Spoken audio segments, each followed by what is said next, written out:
Okay. We got a cup of coffee in here, please. Yeah, you got it, boss.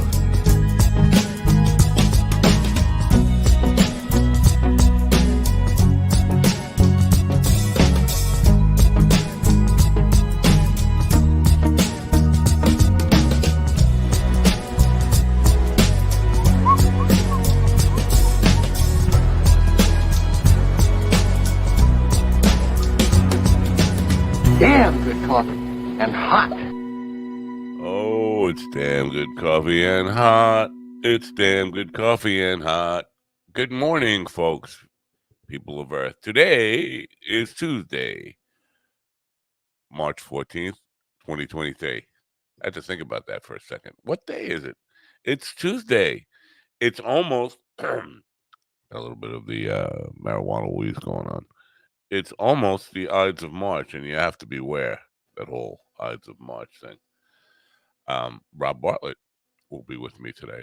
The fabulous, legendary star of comedy clubs, Broadway, television, movies, radio, legendary radio of Imus in the Morning program, contributor there, will be with me today. And I'm excited about that. Also, big news coming up. Mind Dog Radio is now live playing some eclectic music on Live 365 and Tuned In and iHeartRadio. And very, very soon, Thursday morning, we will be simulcasting this show and any live streams that we have on Mind Dog Radio for the folks in the cars. You can download the app now for free, the Live 365 app, and search for Mind Dog TV, Mind Dog Radio. Sorry, Mind Dog TV, Mind Dog Radio. Search for Mind Dog Radio on there and add it as a favorite. In about 2 weeks from tomorrow, dedicated apps just for the show for Mind Dog Radio will be out for Apple and Android systems. It takes a while for the platforms to approve the apps, but they are being written to code. So there's that. We have some big news going on. You'll actually have an app on your phone where you can take us 24/7 wherever you go. I'll be DJing. I'm going to be uploading some new music right now. What's playing on there is an eclectic mix of oldies, some weird stuff, and some of my stuff. But I have a sync license now, so I'll be able to broadcast anything and everything, including comedy bits. And comedians will actually get paid for their recorded work by playing on Mind Dog Radio. Big things, cool stuff going on. Anyway, you'll hear more about that because I'm not going to stop talking about that ever. So I'm just going to keep talking about that. We got some snow happening here. Nor'easter. Because it's almost Easter and we live in the Nor. What a stupid thing to say. But that's what I do. So we're expecting heavy snow, 6 to 8 inches here. Not that heavy. But hey, for this winter, it's something. Winter's over in, what's today? It's the 14th. It's over in a week from today. We're in the last week of winter and getting the biggest snowstorm that we've had so far. And nor'easter with heavy winds could lose everything here. The whole house could just blow away. The whole foundation and everything. I'm just looking at what's happening in the news. We're still hearing, guess what? Donald Trump might be in trouble. Yeah, been hearing that for a while. I think whatever I saw on Twitter, I think what's it, Lawrence Tribe lawyer? I think he fell for some kind of hoax or something because he was reposting what supposedly Trump wrote on True Social. But come on, I mean, come on. I should find it because it was too absurd to even be. I got to see if I can find it and read it to you because it was just come on. It was come on. Let me see. Uh, Lawrence Tribe. Where the fuck are you, Lawrence Tribe? Here he is. Says this is supposedly Trump speaking to his followers now. Remember, any indictment of me is an indictment of you.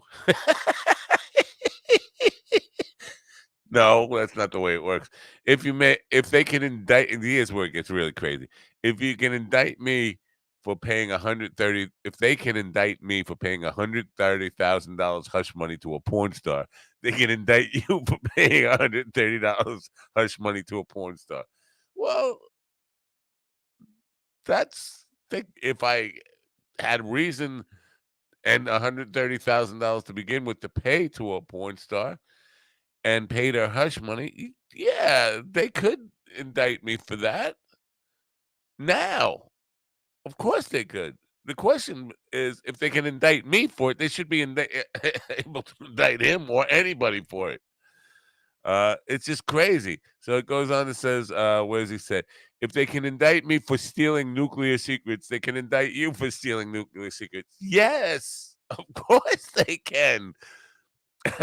If I'm going to steal nuclear secrets, of course they can indict me for it. And if they can indict me for it, they should be able to indict anybody for it. Former president, sitting president, king, God, you name it. Well, not God. You can't indict God. He's got a good lawyer. If they can indict me for asking election officials to find 11,780 votes, they can indict you for asking. This can't be real. Lawrence Tribe is I believe he teaches law at Harvard. If not Harvard, Yale, or one of these Ivy League schools. He's a law professor. He's too smart to be. I can't believe that Trump actually wrote this. I'm going to read it one more time. Remember, any indictment of me is an indictment of you, which is bizarre. On it, the first sentence is just ridiculous. If they can indict me for paying $130 hush money to a porn star, they can indict you for paying $130,000 hush money to a porn star. They can indict me for stealing nuclear secrets. They can indict you for stealing nuclear secrets. It's just, if Trump really did write this, he's totally lost his mind. Whatever little grain of brain he had is just shot. But I don't believe. And for a guy like Lawrence Tribe to actually fall for this, I mean, I don't know what else to say. It's just bizarre. Back a week before I got blacklisted from radio here on Long Island in 1990, might have been 91, it was May. But a week before that, we were auditioning comedians. And it'd been going on for like 2 years. Just trying to find comedians to be regular contributors to the show. And I turned to Boski, who was the producer at that time, and I said, where's my Rob Bartlett? He goes, what about that last guy? I said, he's no Rob Bartlett. And Boski said, nobody is Rob Bartlett. Well, somebody is Rob Bartlett. You know who's Rob Bartlett? That guy's Rob Bartlett. Hey, Rob Bartlett. Holy crap. I'm not even Rob Bartlett anymore. Welcome and thanks for being here. That's probably the weirdest introduction you ever got, right? It was actually one of the better ones, I have to say. I've gotten Bob Bartlett, Bob Bennett, Ron Barnett. I've got them all. Wow. Let's, if you don't mind, taking a trip back. Rob Bartlett, this is your life. Richard M. Dixon. Mm-hmm. Ring a bell? He's the one who started it all. Right. On Long Island, right? All of us, really. I mean, he started Eddie, he started Minervini, he started Nelson, he started great Bob Woods, he started me. I mean, he was the sun source of I mean, Jackie the Joke Man was already an off-hour rocker, but it was through Dixon's that he got his comedy career up and going. Right. It was a great showcase room. It was when showcase rooms were the thing. Bar owners realized that they could get free entertainment, and entertainers realized that they could have a stage where they could work stuff out. And we were the first showcase room, first comedy club. Really, it turned into a comedy club. But we did have singers every once in a while, like a Catch, um, where we could get up on stage and try stuff out and be bad. And Right. the stage time in front of those audiences. And then once it really took off and it got hot, there was no greater place. It was our playground. It was our sandbox. It's where we all built our acts. Was that before like the National Comedy Club like thing started happening? Like it started with the Comedy Store, I guess, which was the first famous one, but then Caroline's in New York and all that stuff, and then Dangerfield and all. Was that the first on the wave of that, on the cusp of that big Yeah, wave? showcase rooms. I think were ideally set up, like I said, so that bar owners could get free entertainment. And the Comedy Store, I think, was already up and running. Comic Strip was up and running. Catch a Rising Star was up and running, and the Improv was up and running. And then it wasn't until like 2, 3 years later, like I started around 77, 78, that there became this wave of comedy clubs across the country. I mean, dedicated comedy clubs. Anywhere there was a retired cop with a bar that had place to stick a stage and a PA system that was within a 1 hour driving distance of an airport hub had a comedy club. And you could literally work every single comedy club in every single state. And you could go years without repeating. I mean, there were that many. And I think that was one of the reasons for the big comedy boom collapse eventually in like 82 when things started to close up, because TV realized it was a hot property. And so you couldn't flip the channel without seeing some guy in a white shirt and vest holding a microphone like a white wine glass in front of a brick wall every time you flip the channel. And that kind of killed a lot of the comedy clubs. And they were also run by a bunch of idiots too, most of them. Right. Because that was the day when, that was how most bar owners were financing their coke habits. Yeah. There were many padlocks initiated in those days. But yeah, I mean, Dixon, and I don't think he gets enough credit. I mean, I mention him every single time I've interviewed, because if it wasn't for him, I never would have been, Right. able to have a career, in show business. So they were actually there was no, you say, a lot of those businesses were poorly run, but there was no blueprint for how to do it right. They were still cutting the template and the mold, I guess. So the question for you though is, because stand-up comedy clubs did not really exist before that Right. as an opportunity in high school. Were you thinking, like, what were you thinking? You're going to be a Broadway guy, or what was in your mind? I always knew I wanted to be an actor. That was pretty clear in high school, because I found my tribe. I went from being the gawky kid who was awful at sports to finding where I actually had a place and could thrive. So I wanted to go into acting, but I thought that acting was not a very stable career for somebody who wanted a family. I also wanted to have a family. So I went to college to be an English major, but I took theater as a minor, and then pretty much flunked out my sophomore year, lost my scholarship. I took a year leave of absence during that time period and was going out on auditions. And that was the time when Steve Martin and Robin Williams were becoming huge. And I realized that stand-up was a way of getting into acting. And so that's why I went to Dixon's. And I'd always kind of toyed with the idea of being a stand-up comedian, but didn't really have any idea how to put together an actor. And that's how I kind of got in. I didn't think about comedy, as a career, certainly. And the comedy clubs, I think, came out of the fact that, you open up a comedy club in Jacksonville, Florida, you're not going to have that many comedians available to work your room. So they had to go to the established clubs like Catch and comedy cellar and comic strip and improv, and that's how the payment started. That's how you got the circuit to get paid.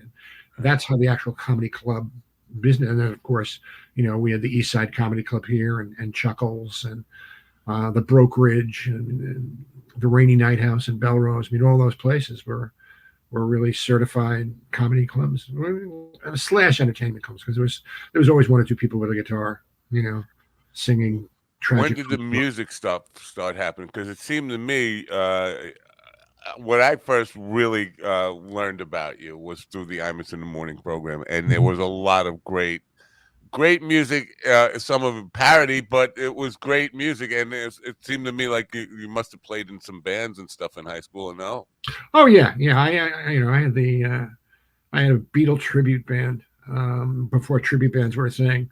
And we used to play, Sweet 16 parties and stuff like that. Nothing really big. I think the most we ever made is we split $100 between the three or four of us, and plus the meal.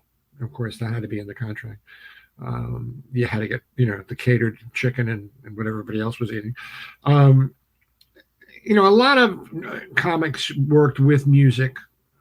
I started as a prop act. I had a guitar as well, and I used the guitar for like 2, 3 maybe bits, and they were really short. And then I got tired of lugging the guitar, and then eventually I got tired of lugging the suitcase with all the props, and just started doing the characters without the props. I would have little small pieces of, glasses or fake noses, whatever, if I thought it was going to add to the laugh. But in the early days, especially Catch, and Dixon's too. They were really slated as talent showcases. So there were singers, there were guitarists, there were duos. I mean, the first time I ever got up on stage was at an old wine and cheese cafe next to Hofstra called the Cork and Board, and I went up in between sets of folk music.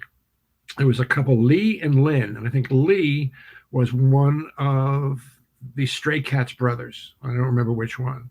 And I went up and did my set in between their sets, and then they did another set, and they expected me to go back up again, and I was done. I had no more. I had no more material, and they hadn't turned the crowd over, and I was making myself available to the free beer and wine, and so that second set was really. I think it degenerated into me doing impressions of celebrities farting. Um, those, those were the days, when it was pure. It was like, in many ways, I have almost more sweet memories, fonder memories of performing in those days than the times when I was actually, selling out the Palace Theater in New Haven for 2 shows, because it was all about the love of doing it. The minute you start making money at something, it loses a little something.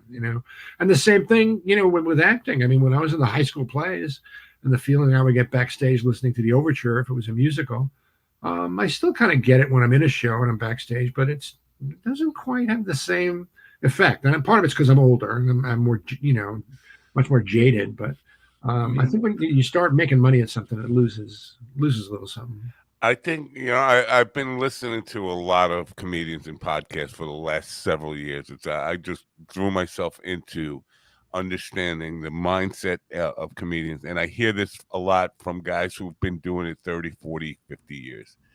Is whenever they're talking about the times when they were working the hardest when they were young. Louis C.K. was talking about doing 8 shows a night, having a motorcycle going through Manhattan and doing all these shows and being exhausted and like working for cash. But he said, what a great life. He said, just so happy then, just so happy then. And it's kind of weird because when you're going through it, it's like, you can find a million things to complain about and understand that, man, this is harder than I thought it was going to be. But as you get older and you look back, it all of a sudden, I should have appreciated it a little bit more. Those were the happiest days of my life. Right? Yeah, I mean, of course, you never realize when you're in the middle of something that's really great that you're in the middle of something that's really great. It's always like an afterthought. In those days, you could open the show at the Cellar, then you could go up and do a set at the Improv. You'd go on somewhere in the middle of the first show at the Improv, and then you would go to Catch, and you would close the first show at Catch, and then you would open the second show at the comic strip, go back, do another set of Catch, go back down to the Improv, and then back down to the Cellar to do the late night spot at the Cellar. So you could, you can make $40, $50. But it was And also getting yourself in front of all those different audiences that was great too. I mean, that was really, you know, I don't think the pay scale has increased significantly, which is it actually took a dip there for a while when they had the Bringer Show concept. That was quite an interesting thing. oh, Thank God that idea died off. that's But still going on. is it really? I wasn't. It's some guys called paid bringer shows now. Like you get Yeah, paid $5 for every person you bring. right, right. It's Yeah. ridiculous. Anyway, it's just Uh, it's. um, Eddie Murphy. You knew Eddie Murphy very young, right? Before he was a Yeah, star. I think I saw Eddie's first. Um, well, it might not have been his first stand-up. I'm sure he did it like at the high school talent show and stuff like that. But he was 17, and I saw him the first time he went up at Dixon's, and it was so clear to me, 10 seconds in, that this kid, he was a kid, he was 4 or 5 years younger than me at the time, and I thought, this kid is going to be huge. You just knew he had the it factor, In Right. addition to being extraordinarily talented, he just had the aura of somebody who was born to be a star. I mean, and he believed that. And I think that was one of the reasons that he got where he got, is because he never wavered in his belief that he was going to be, the Beatles of comedy. He was going to be as big as Elvis, um, and he was, and is really. I mean, I just saw this movie he made with Jonah Hill, You People, I think it's called, and man, it's his best acting role ever, and it's kind of a serious comedic. But man, what a great actor he is! And I'm not surprised, but he hasn't really been given the chance to display that, But holy Yeah. shit, he's great. Couple of things about him that it, it's curious to me because, and not just him, but you start by saying like he always knew that he had this star quality, and I mean this is what he was going to be a major success at this. But also, it seemed like that was enough. He got to a point where he was big enough, and then just kind of like got satisfied, I think, or just lost all his ambition. That generally when somebody has that star is driven by, they don't stop until they've wrung every ounce of dollar monetization out of it and all that stuff. He seemed to get satisfied maybe even in his early 20s. He did a number of big tour bus shows, selling out arenas. He did that once or twice or three times, maybe, selling them out. And I think once you've done that, you've done it. And it's a lot of work. It's grueling. It's grueling to do a show every single night for weeks on end. And I can see, you want to take a rest, and making a TV show, or if, in his case, a movie, it's a much easier existence. You can stay in one place. Right. It's still work. It's still hard, but at least, you don't have to look at the matchbook cover in the hotel to remember which state you're in, because all the hotel rooms start to look the same after a while. The road loses its appeal very much, especially when you start having a family and having kids. That's what got me off the road, is I couldn't stand being away from. I think you have to have a certain rock star, and I don't mean like ego about it, but just the want to be on the road all the time, that living for the adventure and the newness of being on every new town, and how long you can make that last depends on how much you have that wanderlust. But not everybody has that. JT Haberstadt was talking about that. He's not really in it for the money, and he doesn't like playing weekends in places because it gets stale in a day. If I'm there Friday and Saturday, it gets old. I want to see a new town. And it is a rock star ego that got you there in the first place. Otherwise, you wouldn't be on the road. Right. Yeah. You have to believe that you're worth it. Right. But now with Murphy, he's not alone in that era. There were a lot of young stars. I mean, maybe not teenagers. Freddie Prinze was a huge star, very young. We don't see that anymore in comedy. And people say, the excuse or the reason I get from a lot of comedians why that is, they say, well, you have to live a certain life, a certain amount, have certain experience before you can write things to be funny about. But those people didn't. So clearly that doesn't ring true with me. Like, why did we have young comedians breaking through 30, 40 years ago, and now you don't see that at all? You Well, got to be. to me, everybody's a young comedian now. So I'm at that stage in my life where they're all young I get. comedians.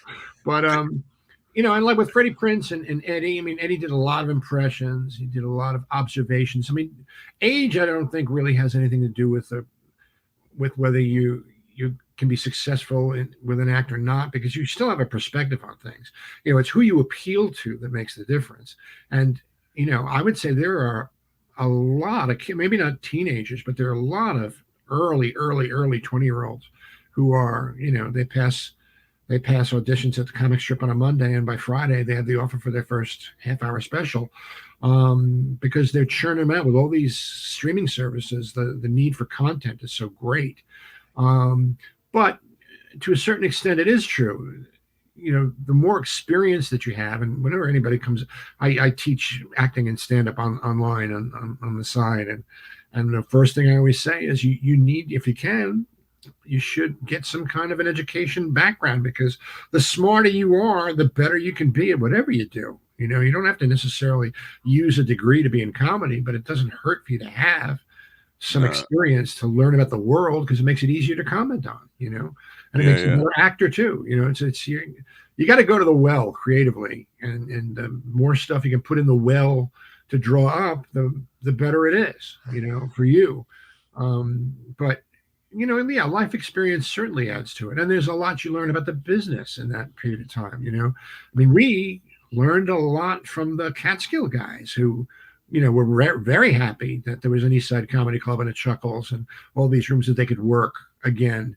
Much more than they had been, because they were limited to like Vegas and Atlantic City and the Catskills, and all of a sudden they had this, like Freddie Roman. I used to work with Freddie Roman all the time. The Bottom Line at the East Side, and we learned a lot from those guys about the business, and they learned a lot from us too, because the business had changed dramatically from when they first started to when we started. And I got to Still say, changing, right? I see comedians now and I hear their stories. The business has changed again. It's constantly evolving. If I was going to start today, I wouldn't start. I don't think I would start, given the way things are in the business today. It just seems like it's too uphill. But then again, when I was young and stupid and didn't know any better, I thought I was going to have an action figure in my likeness within a year. So it's that cockiness as a kid, that uh, you haven't learned yet to listen to the people telling you you can't do it, and build up the scar tissue you need in order to get through life.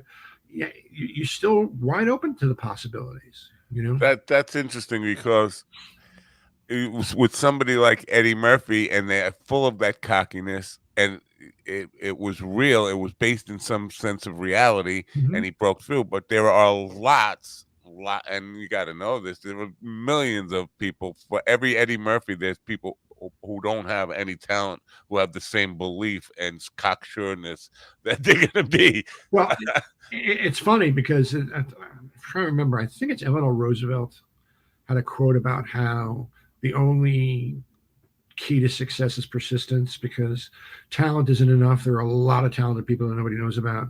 Luck isn't enough.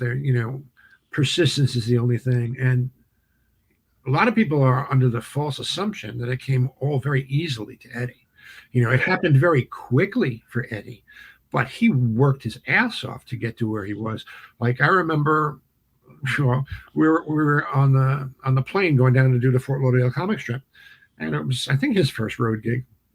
Very excited, and one of the reasons why he and Nelson and I did the identical triples was because we were able to work with each other. We were, all three of us were really close friends, and we really liked each other. We respected each other. And we liked working together. And we figured that was the way we could always work together.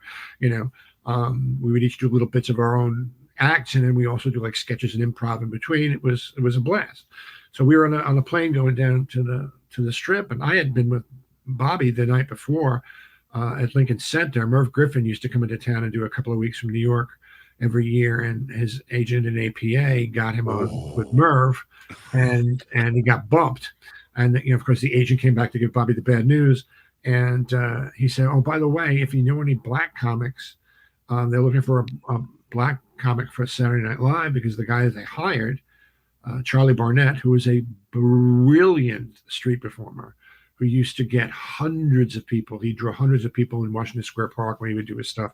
I think there's some video of him on YouTube. They discovered he couldn't read; he was illiterate, and so he couldn't read the scripts. Wow.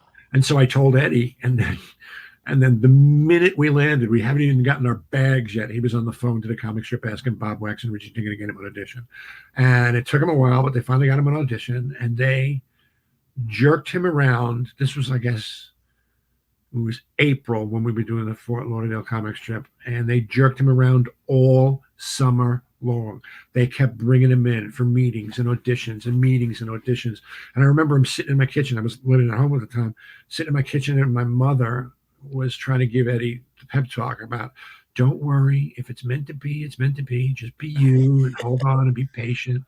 And finally, they gave him the nod to be a featured player, not even a primetime player. And, after 2 episodes of the writers realizing this pot of gold that they had, he was a primetime player, Wow. And then it was 48 Hours. And then he hosted the show when Nick Nolte, I guess, was too hungover to actually do the show. It was great. I mean, but he really worked to get where he was. And he stuck with it. And I think it was because he knew he was destined. He believed he was destined for it. And so that's what kept him going. Right. I don't want to make it all about Eddie Murphy, but bringing up that time, this is curious because you were there to see this. Before they brought him in, Lauren had left, and they had that one disaster year with Charles Rocket ending the show with that "fuck you" thing, and basically, so the show was, even though it was still television and the best slot on Saturday night that you could have at that time, Saturday Night Live was not, Well, Dick Ebersol was the producer. He came right, over from NBC Sports, yeah. And so he was steering the ship.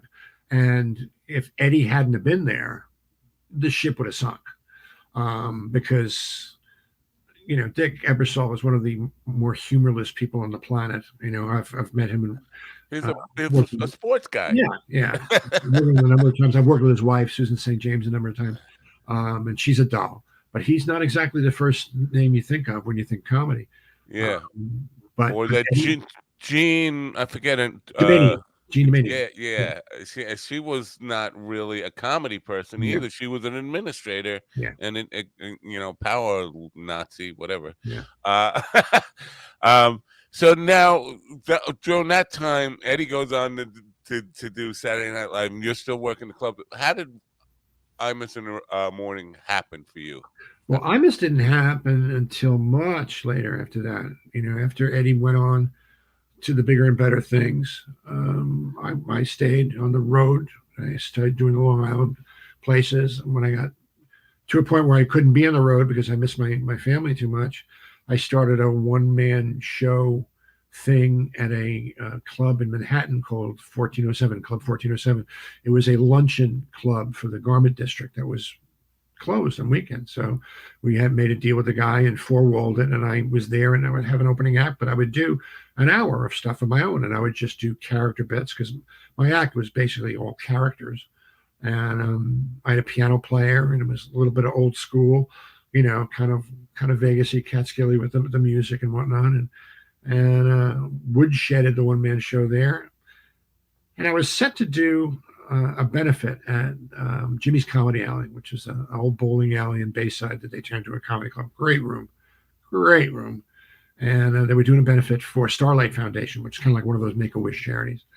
And I had been working with Soupy Sales, opening for him and working with him at the Bottom Line. We used to do a thing called Did You Hear the One About, which he would invite 4 of his friends, Jack Carter, Freddie Roman, Catskill guys, and me to come in, and we'd all do abbreviated versions of our acts. And then the intermission, they'd hand out cards and ask people to write down topics. And then Soupy would get the topics, and he would choose about 10 of them. And then he'd say, okay, doctors. Who's got a joke about a doctor? And each guy would go up and tell a joke about a doctor. And it was wildly successful. But I known Subi through that and was working with him. And I used to do, he was on WNBC at the time. And I wanted to promote this benefit, but he was out. I think he had the flu or something. And so I was working on, we're doing a Wednesday night in Jersey, some one night at a ground round or something with Mark Sheff, who was Imus's producer at the time. And, we just got to talking. And he said, well, why don't you come on Imus on Friday? We have comedians on Fridays.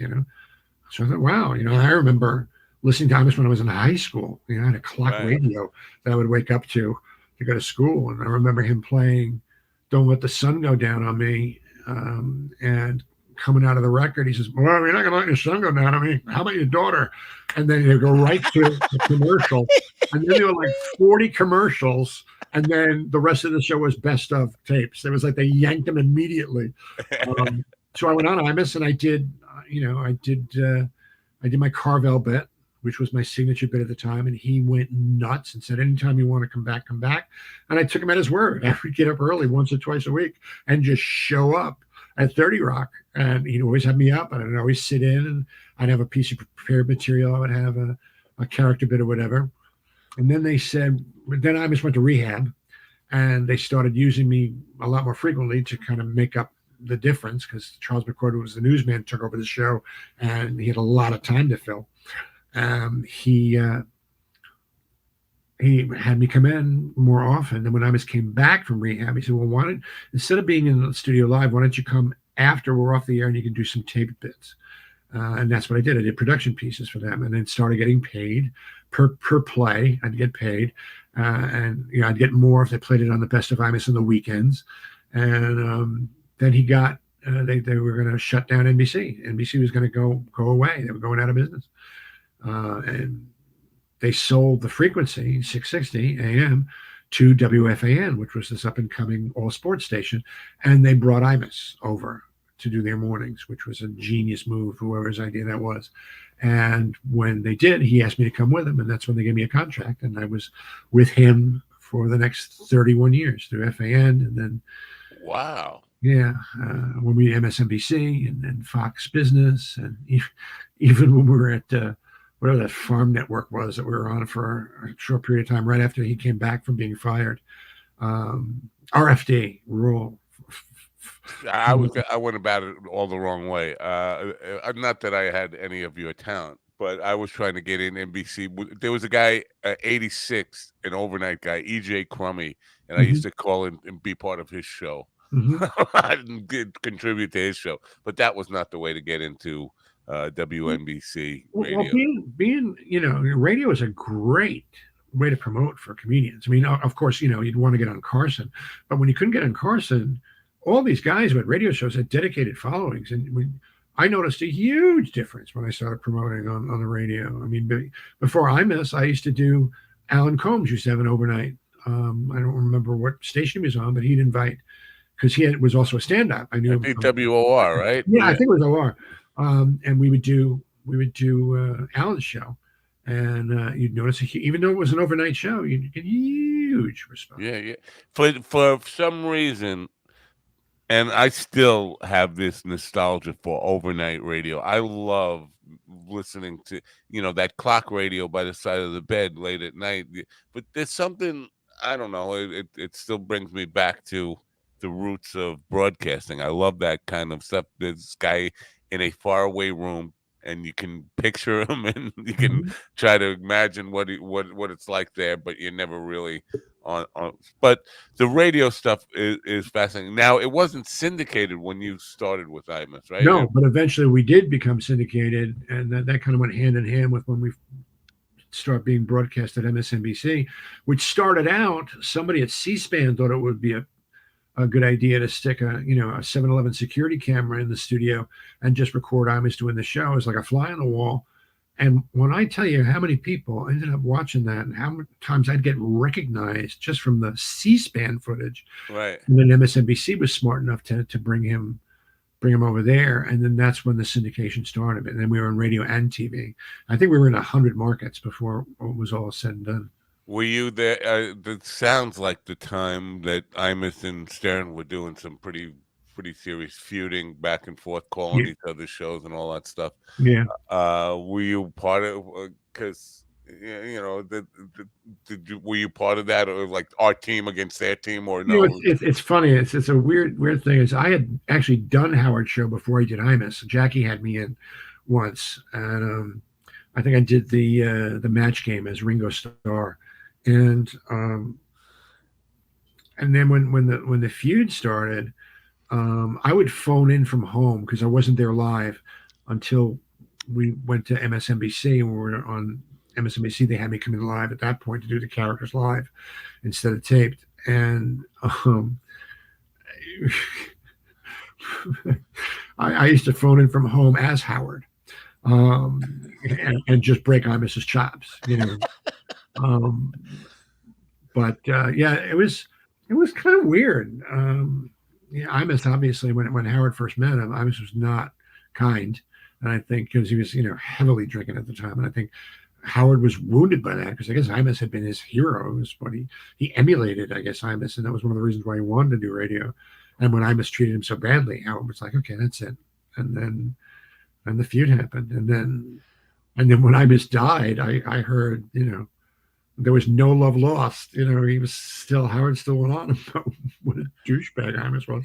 It's funny. I idolized Don Imus growing up, but also I knew, you talk about being a kid and listening to him, with your clock radio, getting up for school. I did that too, and we had a class trip that went to Rockefeller Center to watch his show, and he was mean to all the kids at the time. So I've always had this. I appreciate what he did in radio and idolize the way he revolutionized radio. And let's be honest here. If there were never a Don Imus, there would not be a Howard Stern. I don't Oh, think Stern absolutely. would say that.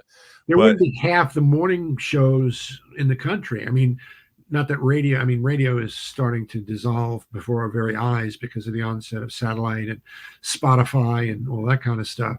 So personality radio is starting to fade.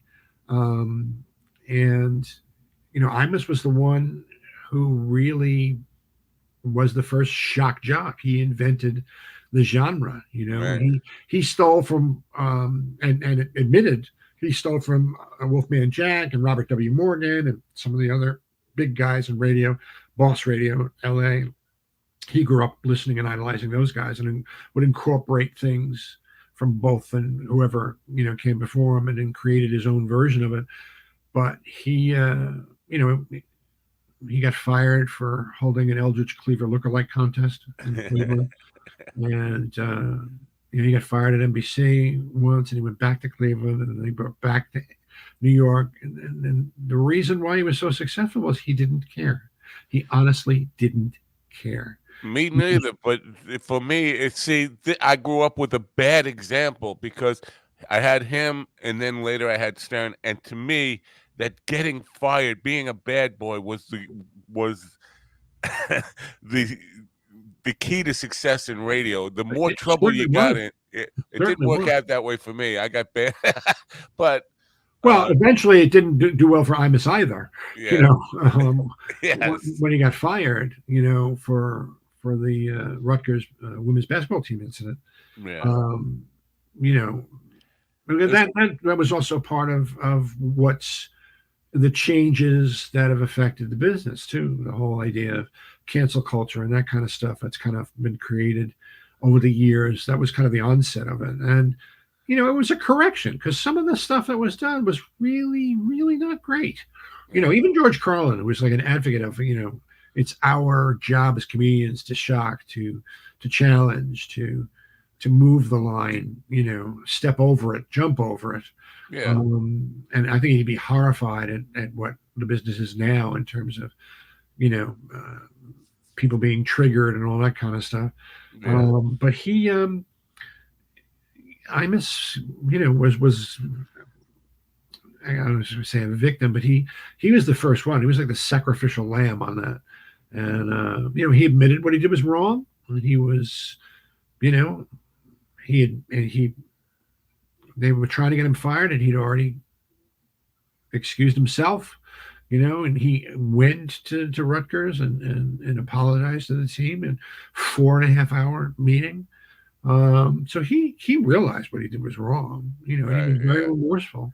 It wasn't, looking back, the controversy around that is so tame compared to some of the stuff that goes on Well, today. it was And also very political.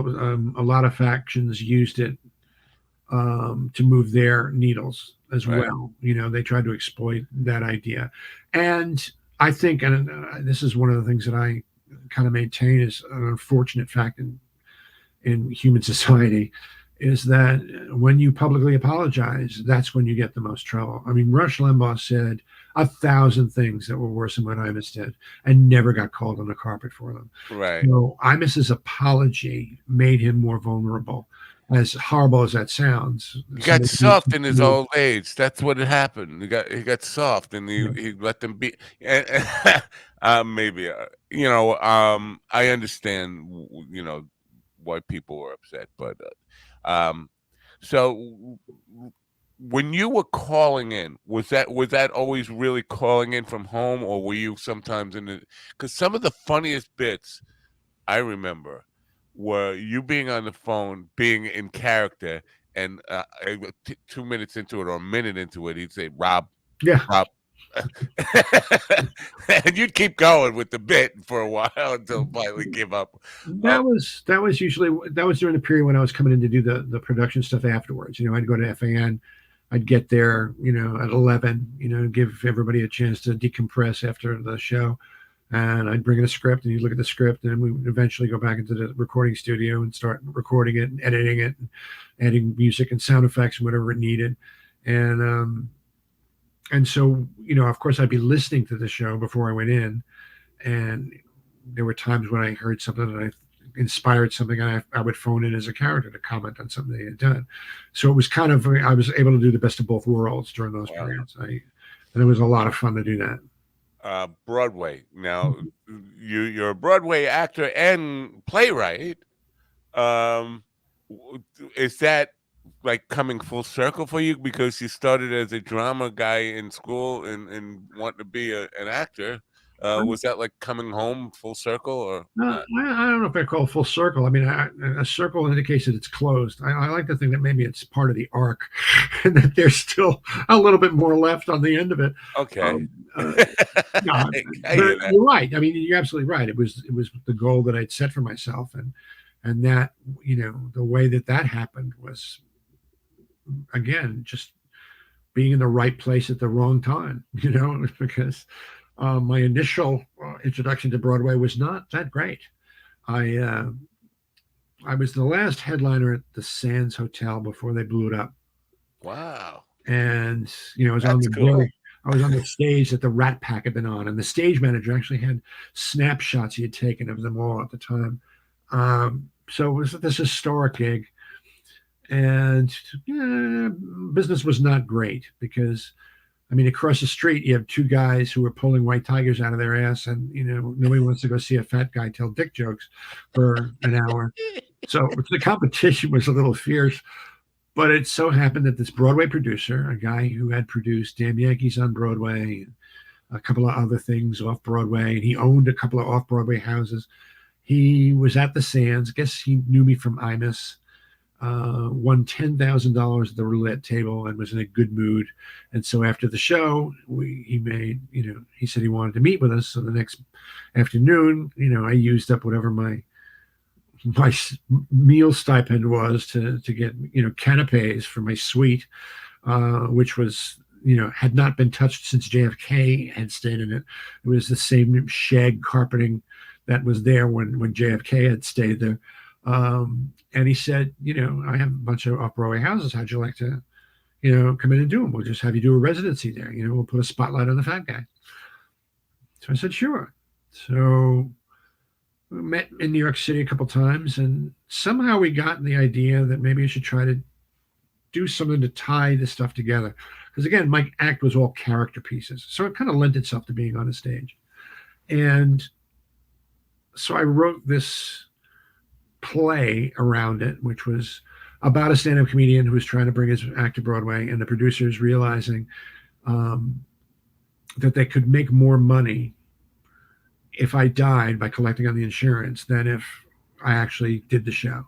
And they wouldn't have to worry about reviews. And so the whole thing was all these characters, and my Salmonella character, it turns out he was a hitman. He was hired to, and so we met with a bunch of directors, and this one director, Mark Waldrop, really, really liked the idea. It was kind of like the producers in many ways. And but by the time he had gotten a hold of the script, I decided I was going to make it more of a autobiographical thing. And so I wrote this thing, and it wasn't really supposed to be a play. It was just supposed to be a dramatic device, even though it kind of had aspects of a play, to tie the things together. And it was about a comic who was, turning 40 and dreading it because he hadn't yet done Tonight Show. And that, for comedians, that was it. That was the golden ticket. And trying to manage a show business career between your agent, your wife, and your family. And it was called Have a Nice Life, and it was basically me cleaning out my garage and using the stuff in the garage as props to do the pieces. And the thinly veiled storyline was coming to terms with an absentee father and a very difficult relationship with the father. It was all autobiographical. And then coming to terms with the father, even though the father had passed on. There was a box, apparently, that was avoiding the whole show, and it was a box of his stuff that got sent to me after he died. And got mixed reviews. And then there was a falling out between the director and the producer. And so they hired another producer. Another director, Jack O'Brien, the guy who directed Hairspray, and he's directed a number of things. I think he's just directed something else on Broadway. And brilliant musical comedy director. And he had directed Damn Yankees with Jerry Lewis for them, and they didn't pay him. And so the only way he was going to get paid for Damn Yankees is if he directed my show. So he was kind of forced into directing my show. Holy crap. And we spent the summer rehearsing at Lincoln Center because we were able to use their rehearsal rooms, redoing the idea of the script. We changed the script around, and we did a bunch of rewrites. We cast Dana Reeve as my wife, and we cast Joyce Van Patten as my agent, and it became More to Love, a Big Fat Comedy. And all of a sudden, the Eugene O'Neill Theater is available because some British play, The Herbal Bed, had closed prematurely, and they were looking to fill it, and they could make a good deal. And so I was going to be on Broadway. And I jumped at the chance. I probably should have done it off Broadway here a little bit before, because we ended up doing 16 previews, 4 performances. We closed after the Sunday matinee, and the pull quote from the Times Review was "Avert your eyes." Wow. That kind of put me in a funk for about a year. I had nothing booked because I expected I was going to be busy, and spent a year licking my wounds. But then one of these casting agents who knew me from Imus and had put me up for some commercials, because I'd done some commercials in the interim. It was an off-Broadway play about it was an off-Broadway play about a commercial director, but the guy who does the product shots, he does the pizza and he does the hamburger and all that kind of stuff. And it was 90 minutes real time. There was urgency in having to get this one shot he couldn't do. He was a scumbag director. He was really just brutal. And it was called Tabletop, which there's the poster for it. And got rave reviews. And the same paper, the New York Times, said Rob Bartlett is an inspiration. So it was like, that's show business, man. It just shows you the polarization of show business. Yeah. But then it happens that one day, I'm in town having lunch with Joyce Van Patten, and Walter Bobby is there. Now, Walter had cast me in what they call a City Center Encores. And what City Center Encores does is they take musicals that have not been produced a lot, haven't really been revised a lot, no revival. And it was a production of Golden Boy starring, I'm trying to remember the character's name, He hosts America's Funniest Home Videos now. He was on the Fresh Prince of Bel Air. Played the really stuffy cousin of Will Smith. What the hell is his name? Car Car Carmen? What is Carter? Whatever. He's I the can one see his face, but I crazy can't. dance. Anyway, Yeah, I I have don't know. no memory for names of anything, movies, nothing. I can tell you what I ate for lunch in 1988, but I can't tell you this poor guy said, my tongue. Anyway, he was playing the Sammy Davis Jr. part. It's about a boxer. It's based on a play, and he had me play the boxer's manager, a Jewish guy by the name of Roxy, and loved it and loved me because he wanted me to bridge a gap in a scene change. They were lowering these huge curtains so that the stage was going to represent the Carlton Banks. That's what apartment. I'm sorry. Carlton Banks. That's Carlton, right? The guy who played Carlton played Jimmy Danger, a great guy. I mean, a terrific actor. He and so the scene change was taking too long, and so there were these curtains that were coming down, and he knew that I had done stand-up. He said, "Can you ad lib something there at that point?" And so as the curtains came down, I just looked up and I held part of it as it came down, and I rubbed it in my hands, and I went, "What a fakakta schmata," and here this Irish Catholic kid from Long Island playing this Jewish guy, and he just went nuts for it. So anyway, he happens to be at the restaurant having lunch, the same restaurant where Joyce Van Patten and I are having lunch. And so, of course, we sit together and we talk about, my show. We talk about Golden Boy, and it was all great. 2 days later, I get a phone call from my manager, Gary. He says, Walter Bobby called the office. He wants to know if you'll come in and audition for Chicago the Musical for the part of Amos Hart, Mr. Cellophane. I had seen Chicago a number of years earlier, and it's been running forever, and thought, wow, that is the single greatest musical theater part for a character actor ever. I mean, you make them laugh, you make them cry, 3 scenes in the first act, 3 scenes in the second act. You get it. You stop the show at the one musical number you have, and the audience goes crazy for you. So I go in, see the Wednesday matinee, and I'm supposed to meet Bob Billig, the musical director. And one of the ushers tries to get me to leave the theater because the show's over. I said, no, I'm supposed to meet Bob Billig. He says, who are you? I said, I'm Rob Bartlett. He goes, who?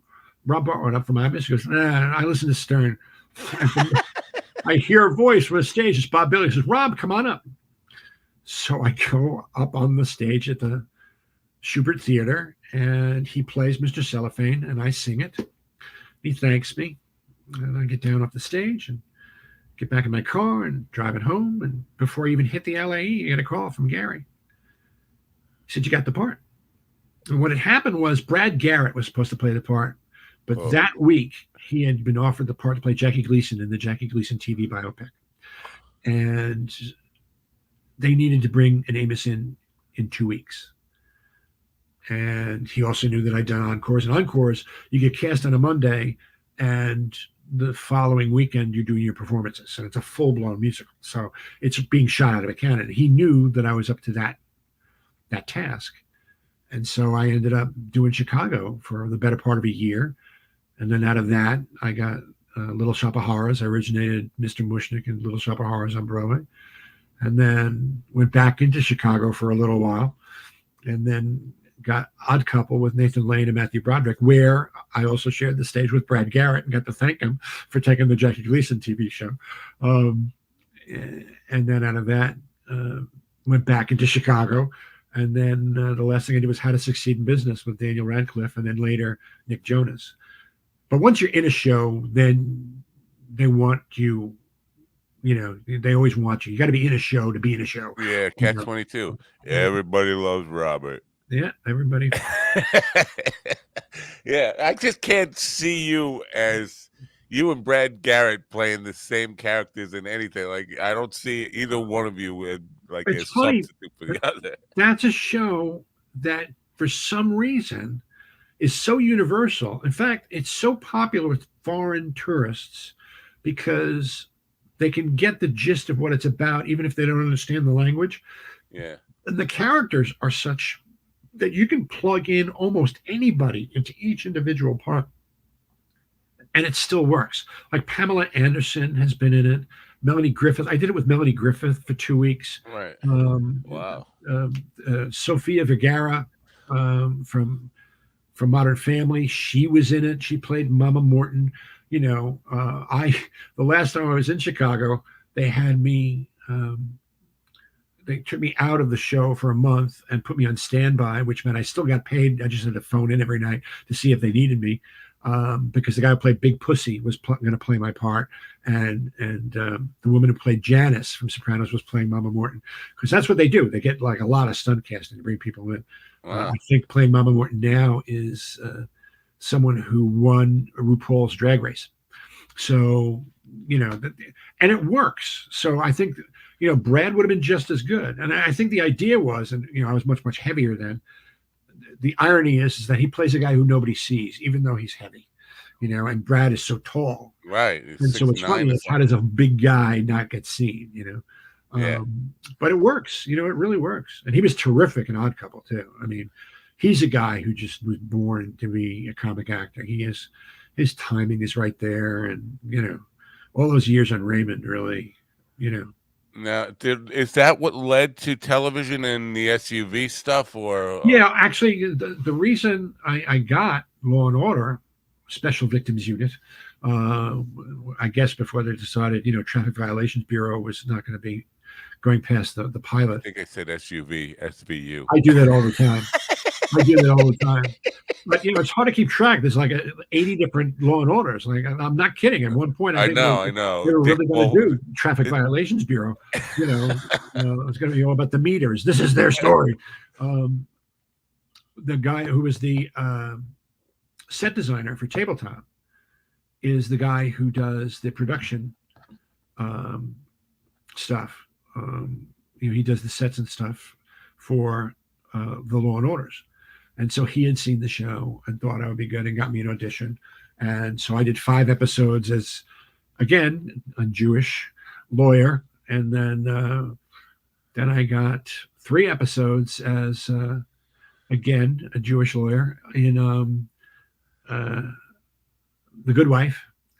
And then I was a nondescript security guard for 3 episodes in Ugly Betty. And then finally, I achieved my goal, which was to play a cop. I played a police. An Irish cop?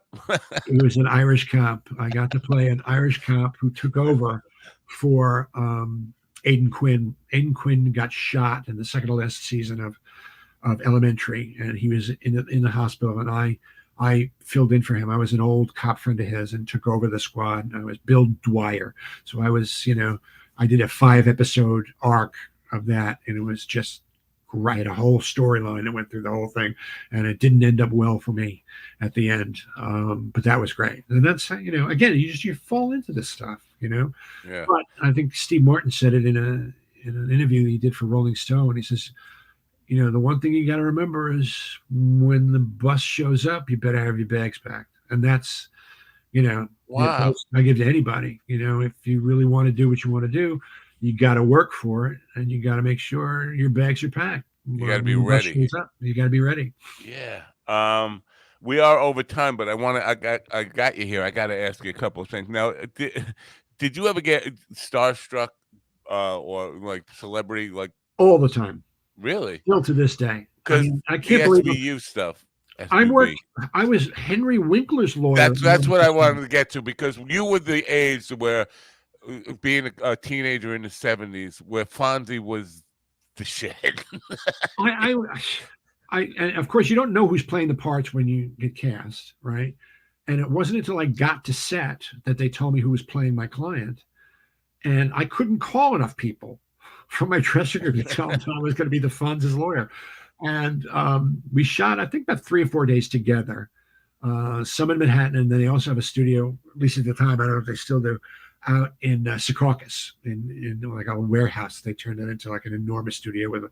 That's where the station house set is, and the courtroom set is. And it was one of the greatest experiences. He was the nicest, most down to earth, most, and I found that almost to a person. Um, Julia Margulies was like that. Lucy Liu was like that in Elementary. Everybody in Elementary. Sherlock on down. I mean, Aidan Quinn. Aidan Quinn does. My last scene was shot on location. It was in a cop bar on Northern Boulevard in Long Island City, and it was supposed to me having a confrontation. It was my final scene in the episode and my final scene as the character, and we have a confrontation. I've been accused of sexual harassment, and he wants to get the real story from me, and I, of course, don't take it well. That his friend is, I did your job and mine, Tommy. You want to say anything to me? Say thank you. It was a really, I get to explode to Aidan Quinn. And when you're on a set and you're done with your episode, they'll say, okay, that's a wrap for the location, and then a wrap for whoever the actor is who's not going to be shooting anymore. And that's a wrap for Rob Bartlett. So whether you go in for one day or you go in for 5, episode wrap, and then there's a series, And he said, there's a wrap for Rob Bartlett, and, everybody applauds. It's like really, really nice. And Aiden's gone. I figure Aiden's gone back to his trailer. And I walk out of the bar, and he has assembled the crew, except for the people who are breaking down in the bar, outside in these 2 rows, going from the opening it to the bar, around the corner and down the block to my trailer. And they all. So, I mean, it's so cool that you admire these people and you're fans of these people, and they turn out to be really nice people. It's like they say you should never meet your heroes, and then one night I find myself in the audience at Atlantic City watching Cheap Trick, and Rick Nielsen calls me on stage. So it's like, how the hell, Yeah, that's that cool. was a moment that's one of my top 5 moments of all time, was realizing Rick Nielsen, who knew who I was, had me on stage and had me do Dream Police with the band. I was air guitaring with his gold Les Paul, and then when it came to the middle section where it's I try to sleep, though wide awake, they won't let me alone. That part of the song, yeah. He goes like this to me, and I'm such a huge Cheap Trick fan. I nail it, and the band goes nuts because they can't believe that I did it. They thought they were going to be missing it. I love that. He's been a really good friend ever since. So now you grew up in Brooklyn. You had to be a Barry Boys fan, and Rick Nielsen with that. He had that Satch look his whole life. Man, he looked so much like Huntz Hall in those early days, especially because he had that hat. Yeah. Now he wears the hat straight. Was that intentional? Was he trying to look like Huntz Hall, do you think? I don't know. I just think maybe he had Huntz Hall in the back of his mind. I don't think he was trying to imitate Huntz Hall. He was just always about being quirky. That's why he used to have like 3 or 4 guitars around his neck to play at the same time until he invented the 5-neck guitar. He liked to wear checkerboards and a lot of pins and sweaters and just anything to stand out. That was always his deal. Very cool. And there was such a contrast to the other guys in the band. Bunny Carlos with the shirt and tie and the glasses, and then Robin and Tom being the beauty boys of the band. Yeah. Well, I appreciate you being here now. You've had such an incredible career, and you have been a bit of a hero to me. I've followed your career for a long time and a big fan. Robbio Radio, I'm not familiar with this. At Lisbon.com, it's going across the bottom, and the link is in the description. That's your podcast. That's now, my podcast. Is that a interview type show? Or are you doing? Well, it started out. We were doing it live in front of an audience. It was a sketch-oriented show with a cast, all original material. We'd have a musical guest every week. We had an audience. I wanted to do a version of Saturday Night Live combined with the old Jack Benny shows where they would hold the scripts and do the show at microphones in front of an audience. We did that for 4 or 5 weeks, and we were doing it at ABC because they had a facility to do it. Then they said we couldn't do it there anymore, and so they put us into a studio, and we recorded it just in the studio. And then they said we couldn't do the studio anymore, and so I started to do it from home by myself. And I haven't done one in almost a year, but it's each episode's got like a theme, and we do sketches. now I do all the voices and all the music and all the sound effects are done by me, and it's just got to be too much work, and I'm too Wow. old to do Yeah. that much work. Yeah. But I also did interviews. I did a couple of interviews with at Long Island Comedy. I interviewed Richie Minervini and Jackie one day, and I interviewed some friends, Fred Stoller and Bill McCarty from the city one day. I interviewed Rick Nielsen for one show, which was kind of cool. So it was like a combination of interviews and sketch stuff. But yeah, the Robbio Radio Comedy Hour is still, and I got the RB studio where I'm teaching acting and stand up online. So Very cool. I definitely hope people will check that out and continue to and please do come back sometime. It's been a pleasure to get to know you, and I still have a million more questions about the career. So if you would come back sometime, I appreciate it. Thanks. I'm sorry I took your ear off, but you're talking about my favorite subject, which is me. No, Um, I appreciate it, man. It's great stuff, and I love hearing about it. It's all part of kind of the soundtrack of my life, having you on the radio every single day, and that was where I wanted to be. So, it's bizarre how many people say that. It's great. It's great. thanks for being here, My and pleasure. Thanks for having me. okay, bye for now. Be well. Bye-bye. Bye. Rob Bartlett, and the Bartletts this weekend at Caroline's. Now I'm fantasizing there for a second. That's the show for today. The app will be out 2 weeks from tomorrow for both iOS and Android. We'll be on Live 365 syndicated starting Thursday with Preston Williams will be here. And what else did I need to tell you? But I think that's about it. That's the show for today. Thanks for coming. I hope you enjoyed it and love to know what you think about it. Write to me at info@minddogtv.com. And don't forget to turn on your radio. Bye for now.